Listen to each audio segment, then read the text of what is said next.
रोम में पौलुस की प्रभावशाली सेवकाई और सुसमाचार का प्रसार। तो दोस्तों, प्रेरितों की पुस्तक की ये आखिरी क्लास है, लेकिन फिर भी हम प्रेरितों की पुस्तक को कभी समाप्त नहीं करेंगे। कैसे? वो मैं इस क्लास के अंत में बताऊंगा। पिछली क्लास में हमने पढ़ा था कि पौलुस कई परीक्षणों के बाद आखिर रोम पहुंच गया। रोमियो के 8:28 के आधार पर परमेश्वर ने पौलुस के जीवन में सभी चीजों को एक साथ मिलाकर भलाई ही को उत्पन्न किया।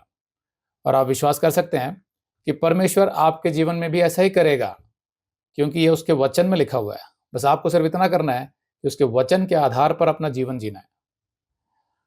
हो सकता है कि आपकी परिस्थिति हमेशा आरामदायक या सुरक्षित ना हो, लेकिन परमेश्वर उन हालातों में भी आपको उसका काम करने का अवसर अवश्य प्रदान करेगा। सवाल यह है कि क्या आप उन अवसरों को पहचान कर परमेश्वर का काम करना चाहेंगे, जैसा यहाँ पौलुस कर रहा था, या आप निराश होकर शिकायत करने लगेंगे और कुड़कुड़ाने लगेंगे कि पहले परमेश्वर मेरे जीवन में सब कुछ ठीक कर दे, फिर मैं उसका काम करूंगा। तो याद रखिए, पौलुस ने ऐसी कोई शिकायत नहीं की, बल्कि वह परमेश्वर की योजना को अंजाम देता रहा।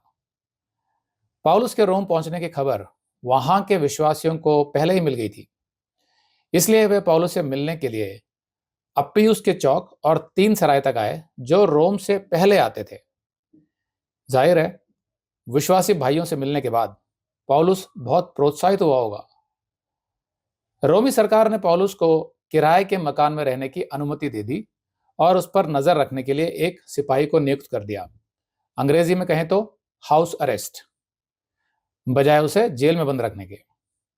ये व्यवस्था पौलुस के लिए बहुत अच्छी थी, क्योंकि इससे वो अपनी सेवकाई बिना किसी रोक टोक के जारी रख सकता था। पौलुस की सबसे बड़ी चिंता थी रोम में यहूदियों के सम्मुख उसकी गवाही। रोम के यहूदियों को पौलुस के बारे में कोई विस्तृत सूचना नहीं मिली थी, लेकिन वे जानते थे कि कई स्थानों पर मसीही संप्रदाय के खिलाफ बात की जा रही थी।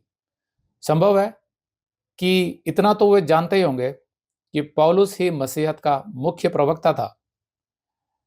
जब हम रोमियों को लिखी पौलुस की पत्री पढ़ते हैं, तो हमें आभास होता है कि रोम में यहूदियों ने पौलुस की कुछ शिक्षाओं को गलत समझ लिया था, जैसा रोमियो के 3:7 से 8, 14, 1 से 23 में लिखा है।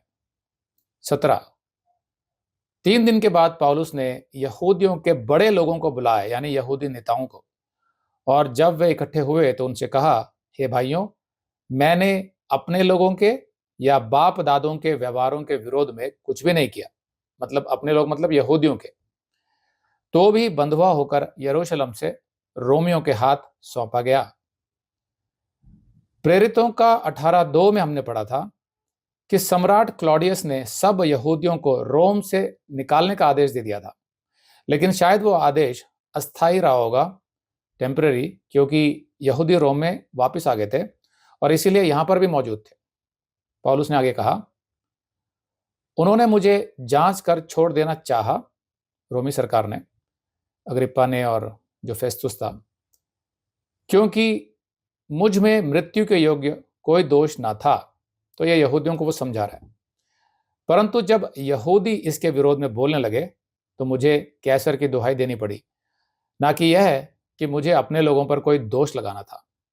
तो वो ये कह रहा है कि मुझे अपनी जान बचानी थी, इसलिए मुझे कैसर की दुहाई देनी पड़ी। क्योंकि अगर आप ये संदेश पूरा देखना चाहते हैं तो आप इसे हमारे वेबसाइट hindiBiblestudy.com पर देख सकते हैं। ये वीडियो हमारे फरवरी के वीडियोस में अपलोड किया हुआ है, तो जिनके पैकेज में भी फरवरी का महीना शामिल है, उनको ये वीडियो उनके माई अकाउंट में फरवरी के वीडियोस में मिल जाएगा। अगर आप हमारे वीडियो फोन पर देख रहे हैं तो अच्छी स्पीड के लिए कृपया गूगल क्रोम या मोजिला फायरफॉक्स ब्राउजर इस्तेमाल करें। तो इनको डाउनलोड करने के लिए आप प्ले स्टोर में जाएं और ऊपर गूगल क्रोम टाइप करें, फिर आप गूगल क्रोम ब्राउजर पर क्लिक करें और उसे इंस्टॉल करें। ये एकदम फ्री है। इसी तरह आप मोजिला फायरफॉक्स टाइप करें, फिर आप मोजिला फायरफॉक्स ब्राउजर पर क्लिक करें और उसे इंस्टॉल करें। यह भी एकदम फ्री है। इसके बाद आप गूगल क्रोम ब्राउजर को क्लिक करके उसे खोलें और उसमें hindiBiblestudy.com टाइप करें। मतलब पूरा hindiBiblestudy.com एक साथ बिना किसी गैप के, तब हमारा वेबसाइट गूगल क्रोम में खुल जाएगा और आपके वीडियोस अच्छे से चलेंगे। इसी तरह आप मोजिला फायरफॉक्स ब्राउजर भी क्लिक कर सकते हैं और उसमें भी बिना गैप के hindiBiblestudy.com टाइप कर सकते हैं। उसमें भी हमारे वीडियोस बिल्कुल आराम से चलेंगे। इसके अलावा अगर आप चाहें तो बेहतर स्पीड के लिए आप वीडियो के नीचे बने प्ले बार पर सेटिंग्स का चिन्ह दबाकर 240p 240p सेलेक्ट कर सकते हैं, जिससे आपका बहुत ही कम डेटा खर्च होगा। 240 सेलेक्ट करने के बाद आप वीडियो के बाहर कहीं भी क्लिक कर दीजिए, फिर वीडियो को पीछे ले जाकर शुरू से देखिए।